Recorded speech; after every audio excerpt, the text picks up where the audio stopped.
Samantala, ipinauubayan na ni Pangulong Aquino sa taong bayan ang pagpili sa kung sino ang dapat na maging pinuno ng bansa. Ipinahig ito ng Pangulo sa Kuala Lumpur, Malaysia, hinggil sa report na pangatlo pa rin sa pinakahuling Pulse Asia Survey ang pambato ng administrasyon na si Mar Rojas. Habang nanguna naman sa survey si Senadora Grace Poe na sinundan naman ni Vice President Jejomar Binay.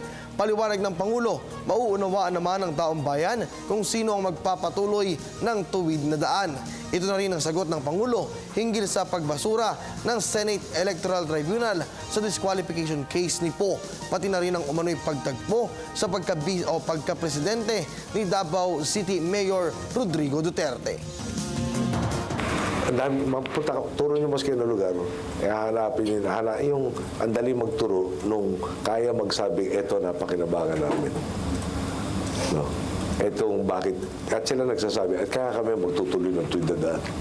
Mula sa hindi kami pinapansin, ngayon kami kinukonsulta.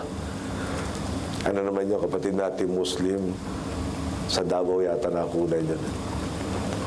Anywhere and everywhere. Ngayon, ulitin ko, hindi theoretical eh. Hindi yung politikong nangako na pako.